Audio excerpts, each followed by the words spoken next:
అదే RTV app వార్తల్ని క్షణాల్లో చదివే అవకాశం ఉంటుంది. ఒక న్యూస్ పేపర్, ఒక టెలివిజన్ ఛానల్ మీ చేతుల్లో ఎప్పుడూ ఉంటాయి. కోనసీమ జిల్లాకైతే వరదల పూర్తి స్థాయిలో రాకమునిపే ఈ అకాల వర్షాలైతే రైతాంగాన్ని మొత్తం పూర్తిగా నష్టాల బాటినట్టే పరిస్థితి అని చెప్పొచ్చు. ప్రధానంగా చూసుకుంటే గత 5 రోజులుగా ఎడతెరిపిలేని వర్షాలు, అలాగే ప్రధానంగా చూసుకుంటే రైతులు అందరికీ కూడా తీరని నష్టాన్నే మిగిల్చింది. మొదటగా మనకు ఆకులు వేసుకుని, అలాగే ఇప్పుడంతా కూడా ఉడుపులు ఊడ్చే సమయం, కానీ ప్రధానంగా చూసుకుంటే ఆకులు వేసి ఉడుపులు ఊడ్చేందుకు సిద్ధమవుతున్న సమయంలోనే ఈ వర్షాలైతే మొత్తం ఎడతెరిపిలేని వర్షాలకి మొత్తం పంట పొలాలన్నీ కూడా కోనసీమ జిల్లా ప్రాంతంలో చెరువులను తలపిస్తున్నటువంటి పరిస్థితి ప్రధానంగా కనబడుతుంది. ప్రస్తుతం మనం చూస్తున్నటువంటి ప్రాంతం ముమ్మడివరం నియోజకవర్గంలో ఉన్నటువంటి ఈ యొక్క పంట పొలాలు ఏ విధంగా ఉన్నాయో, అంటే ఇంకా వరద పూర్తి స్థాయిలో గోదావరి ఇప్పుడిప్పుడే పూర్తిగా అక్కడ ధవళేశ్వరం వద్ద అయితే నీటి మట్టం పెరుగుతుంది. అలాగే క్రమం గంటకు పెరుగుతూ ఈ కోనసీమ వైపు అయితే పరుగులు తీస్తున్నటువంటి పరిస్థితి. ప్రధానంగా అక్కడి నుంచి చూసుకుంటే ధవళేశ్వరం నుంచి ఏదైతే నదులు ఉన్నాయో అలాగే అన్నీ కూడా ఉప్పొంగి ప్రవహిస్తున్నాయి. వశిష్ట, వైనతేయ, గోదావరి, వృద్ధగౌతమి ఇవన్నీ కూడా పూర్తిగా ఇప్పుడిప్పుడే క్రమంకి గంటకు పెరుగుతున్నటువంటి పరిస్థితి ఉంది. అలాగే కోనసీమ జిల్లాలో గత ఎడతెరిపిలేని వర్షాలు పూర్తి స్థాయిలో మొత్తం రైతాంగాన్ని ఈ విధంగా ముంచెత్తిందని చెప్పొచ్చు. మన కనుచూపు మేరలో చూసుకుంటే అన్నీ కూడా చెరువుల్ని తలపిస్తున్నాయి. కానీ ఇవన్నీ కూడా పంట పొలాలు, కొన్ని అయితే ఊడ్చినటువంటి దశలో ఉన్నాయి, కొన్ని ఇంకా ఊడ్చకుండా మరో పక్కన ఆకులు సిద్ధం చేసుకున్నటువంటి పరిస్థితి. ఆ రైతాంగం అయితే మొత్తం ఈ విధంగా నష్టపోయినటువంటి పరిస్థితి ప్రధానంగా ఉంది. ప్రస్తుతం ఇక్కడ ఉన్నటువంటి రైతుల్ని మనం మాట్లాడే ప్రయత్నం చేద్దాం. ఇక్కడ ఏ విధంగా ఎన్ని ఎకరాల్లో పంటలు పండించారు, అసలు ఇంకా గోదావరి ఇంకా పూర్తిగా మునగకుండానే వీళ్ళని ఏ విధంగా నష్టాల బారిన పెట్టిందో అడిగి తెలుసుకునే ప్రయత్నం చేద్దాం. చెప్పండి, మీరు ఇక్కడ ఈ ఏరియాలో ఎన్ని ఎకరాల్లో ఇప్పుడు అంతా కూడా గోదావరి ఇంకా పూర్తి స్థాయిలో వరదలు రాలేదు, అక్కడ ప్రధానంగా వరదలు రాకుండానే అప్పుడే నష్టాల బారిన పడ్డారు, ఎలా చూడాలంటారు? ఇప్పుడు ఉండే ముమ్మడివరం మండలం అయినాపురం గ్రామం మెండు గోవిందరావునండి. ఇప్పుడు అయినాపురం గ్రామంలో నారు కొద్దిగా ఊడ్చామండి. ఊడ్చినప్పటికి ఇది నష్టపరిహారం ఇంత నిరుడైతే ఇప్పుడు కొంచెం ఇదివరకు అలాగే ఇలాగ నిరుడు సంవత్సరం ఊడ్చలేదండి, నిరుడు వరద రాలేదని. ఈ సంవత్సరం అయితే ఊడ్చామండి. ఊడ్చినప్పటికీ వరద ఇలా మళ్ళీ పోసినప్పటికే వరద వచ్చేసిందండి. మాకు ఎకరానికి వచ్చి 15,000 చొప్పున నష్టం ఇప్పటికే వచ్చిందండి. ఇప్పుడు ఇలాగే ఊడస కిందనే ఇంత నష్టం వచ్చేసిందండి. ఊడిసిన ఇంకా మాకేమి దక్కిది లేదండి. మా ఇదివరకు అయితే మేము ఇన్క్లూడ్ సబ్సిడీ అని రైతుకి నష్టపరిహారం అన్నది ఉండేదండి. ఇప్పుడు అసలు అటువంటిది ఇప్పుడు ఏమీ లేదండి. ఇప్పటికి విత్తనాలకు కూడా సబ్సిడీ మీద కూడా విత్తనాలు ఇవ్వలేదండి. ప్రస్తుతం ఇవన్నీ కూడా చెరువులను తలపిస్తున్నాయి.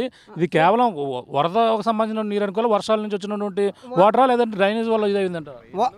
వరదకు సంబంధించిందండి. ఎందుకంటే వర్షాలు గట్టిగా కురిసేయండి, ఎక్కడికెక్కడ డ్రైనేజీ మూతలు వేసేయడం వల్ల ఈ ముంపు నీరు అంతా ట్రాక్ అయిపోయండి. మన రైతుని ఇబ్బంది పెడుతుందండి, శుభ్రంగా ఇబ్బంది. అదే గంగరాయి కోడి అండి, మన ఎరిమల్లి నక్కల కాలం అండి. ఈ 2 డ్రైన్లు మాకు చేసినప్పుడు ఎరిమల్ డ్రైన్ ఒకటి అండి, నక్కల కాలువ, గంగరాయి కోడి అండి. ఈ గంగరాయి కోడి అన్న డ్రైన్ కొంత తవ్వారండి, నక్కల కాలువ డ్రైన్ తవ్వలేదండి. అది తవ్వినట్టయితే మాకు కొంత నీరు లాగుతుందండి. ఇప్పుడు అది తవ్వనం అసలు పెట్టలేదండి నీరు. మేము ఎప్పుడు గరిసిన తొలకరు కూడా ఊడసకపోయిన కారణం ఏంటంటే ఇలాగే రైతుని నష్టం వస్తుందనే తవ్వమని చెప్పేసి మేము చేసామండి. అయినా ప్రభుత్వం పట్టించుకోలేదండి. ఇప్పుడు ఇంకా వరద ఇంకా క్రమం గంటకు పెరుగుతుంది. ఇప్పుడు వర్షపు నీరు ఈ విధంగా మునిగిపోతే వరద వస్తే ఇంకా ఏ విధంగా ఉంటుంది? ఇంకా మునిగిపోతుందండి. ఇప్పుడు ఇంకా ఈ వర్షం నీరుకే ఇంత ఇలా ఉన్నదండి. వరద వస్తే ఇంకా ఎక్కువగా మునిగిపోతుందండి, ఇళ్లలో కూడా వెళ్ళిపోతుందండి. ఇప్పుడు అంటే ఓళ్ళు వర్షానికే మాకింత ఇదైపోయిందండి. ఇప్పుడు వరద విపరీతం పెరుగుతుంది కదండి, పెరిగి దాని మీద మాకు ఇళ్లలో కూడా వెళ్ళిపోతుందండి. మా అయినాపురం గ్రామంలో ప్రస్తుతం ఆకులు అలాగే ఉడుపు దశలోనే మొత్తం పంట పొలాలు ఉన్నాయి. ఉడుపు దశలో ఉన్నాయండి. ఇదిగోండి ఒక మళ్ళీ ఉన్నాయండి. కొంతమంది ఊడ్చామండి. ఊడిసిన దమ్ము చేసి ఊడిసిన రైతులు ఒక్కొక్కరికి 15,000 అయ్యిందండి ఎకరానికి. ఒక మళ్ళు కొంతమంది దమ్ములు మొత్తం అందరూ దమ్ములు చేసి వేసేసారండి. అందరూ నారులు వేసారండి. నారులు వేసి 15,000 పెట్టుబడి ఎట్టుకుని ఇప్పుడు ఉన్నారండి రైతులు. ఇలా మునిగిపోయిందండి. ఎన్ని ఎకరాలు వేసారు మీరు? ఎన్ని ఎకరాల పంట పండించారు? మేము 5 ఎకరాలండి. నేనైతే 5 ఎకరాలు వేసానండి. 5 ఎకరాలు మడేసి ఓ 2 ఎకరాలు ఊడిశానండి. మళ్ళీ ముంపు వచ్చేసిందండి. ఇవేమో ఊడిద్దామని ఆకు గట్ట సేలేసినప్పటికీ వరద వచ్చేసిందండి, మునిగిపోయిందండి. అదే చెప్పండి, మీరు చెప్పండి. ఏంటి మీరు ఎన్ని నెలల్లో బట్టి ఎన్ని ఎకరాల్లో మీరు పంట వేశారు? మేమైతే సార్ మేము 3 ఎకరాలు ఊడిసాం సార్. 3 ఎకరాలు ఊడిసితే ముమ్మడివరం మండలం సార్, అయినాపురం గ్రామం, మా సప్పుడువరపాలెం సార్. అయితే సప్పుడువరపాలెం అంటే మాది గ్రామం అక్కడ. అయితే మేము 3 సంవత్సరాల నుంచి ఊడిపు వస్తలేదు సార్. ఏంటంటే మాకు ఇన్పుట్ సబ్సిడీ ఉండలేదు, తర్వాత ఇవి ఉండలేదు, రుణమాఫీలు ఉండలేదు, ఏమి ఉండలేదు, కనీసం విత్తనాలు ఇచ్చుకునే పొజిషన్ కూడా లేదు సార్. దాని గురించి అని మాకు మెయిన్ కారణం ఏంటంటే సార్, ఇరిమండల కాలువ సార్. తర్వాత మన నక్కవోలుపేటలో ఒక కాలువ ఉంది సార్, మురుగుడు దిగిది మన ఈ నక్కల కాలువ సార్. 3 డ్రైన్లు సార్ ఓపెన్ అయితే సార్ మాకు ఎప్పుడు కూడా వరద అనేది ఉండదు సార్. అమలాపురం మించి సార్ మెరకకాలం మించి పల్లం ప్రాంతానికి ఇడిదాలు చేయటం వల్ల మన ఈ సూరూపు గారు మమ్మల్ని ఈ మురుపు మాత్రం ఎత్తేస్తుందండి. ఎప్పుడు కూడా మాకు నీరు అనేది అనిపించింది కాదు. ఆయన చేసింది ఆ డ్రైన్ ఎప్పుడైతే తవ్వారండి అయినాపురం గ్రామంలో, అప్పుడే 4 సంవత్సరాల నుంచి మేము తొలకరు ఉడతలేదు సార్. 4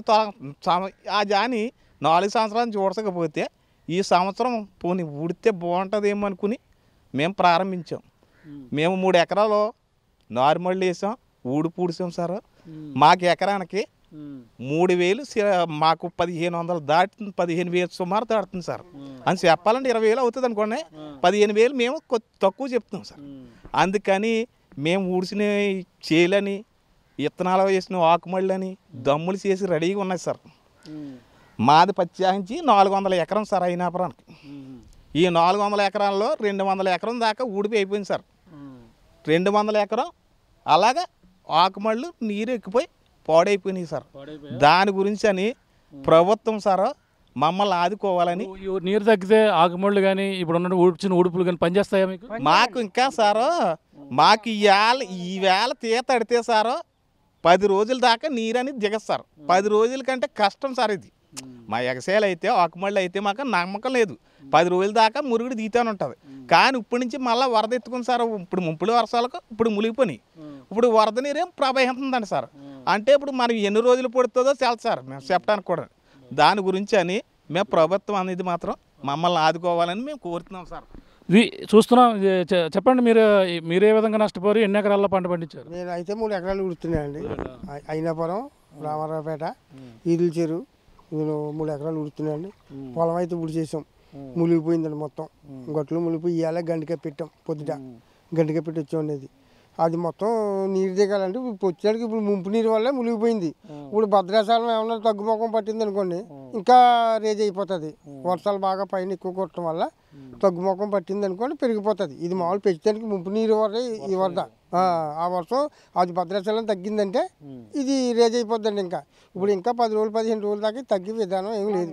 మేమైతే వ్యవసాయం మేము ఊడ్చేసానండి, నేను ఊడ్చేసాను. చూస్తున్నాం, ఇది పరిస్థితి. ప్రధానంగా చూసుకుంటే ఇప్పుడు కేవలం వర్షపు నీరుకే ఈ విధంగా మళ్ళన్నీ కూడా చెరువులను తలపిస్తున్నాయి. కేవలం గతంతో పోలిస్తే ఇప్పుడు మళ్ళీ వరద అయితే ముంచుతుంది. గతంలో మేమైతే పంటలు పండించక ప్రధానంగా మామూలుగా వదిలేసిన పరిస్థితి, కానీ ఈ సంవత్సరమైనా పండిద్దామని చెప్పేసి ఏదైతే ఈ యొక్క ఆకుమళ్ళు అయితే సిద్ధం చేసుకున్నామో ఆకుమళ్ళు వేసినటువంటి కొన్ని ప్రాంతాలు ఉంటాయి, అలాగే ఊడుపు సిద్ధం చేసినటువంటి కొన్ని ప్రాంతాలు ఉన్నాయి. అలాగే ఊడి చేసిన దశలో అయితే కొన్ని ప్రాంతాల్లో ఈ యొక్క పంట పొలాలన్నీ ఉన్నాయి. కానీ ప్రస్తుతం అకాలంగా ప్రధానంగా ఎడతెరిపిలేని వర్షాలకైతే నీట మునిగిపోయిన పరిస్థితి. అంతేకాకుండా డ్రైన్ల వ్యవస్థ అయితే అస్తవ్యస్తగా ఉంది.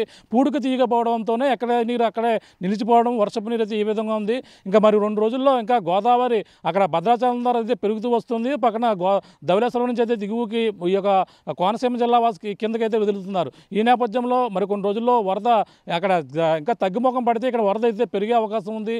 ఈ నేపథ్యంలో ఇవన్నీ కూడా తీవ్రం. ఇప్పటికే 15,000, 60,000 వరకు కూడా పెట్టుబడి పెట్టినటువంటి వరి పంట పొలాలు అయితే పూర్తిగా ఈ యొక్క ప్రస్తుతం వర్షపు నీటిలోనే వరద ముప్పులు మురుగుపోయి ఉన్నాయి. కానీ ఈ యొక్క వరద వస్తే ఇంకా మరింత తీవ్రస్థాయి వస్తుంది. ఈ యొక్క నీరు తగ్గిన తర్వాత కూడా ఈ యొక్క ఆకుమళ్ళు కావచ్చు, ఇప్పుడు ఊడ్చినటువంటి వరి చేనులు కావచ్చు, అవి పని చేస్తాయో లేదో కూడా తెలియని పరిస్థితిలో ఉంది. మళ్ళీ తర్వాత ఏం చేయాలంటే మళ్ళీ ఆకుమళ్ళు వేయాలన్నా ఇప్పుడు సిద్ధం కాని పరిస్థితి. మళ్ళీ ఇవన్నీ కూడా ఏ విధంగా చేయాలనేది కూడా రైతు అయితే మొదట మా ప్రారంభంలోనే రైతుకైతే ఈ ఒక వర్షాలు అయితే తీవ్ర దెబ్బ కొట్టాయని మనం ప్రధానంగా చెప్పొచ్చు.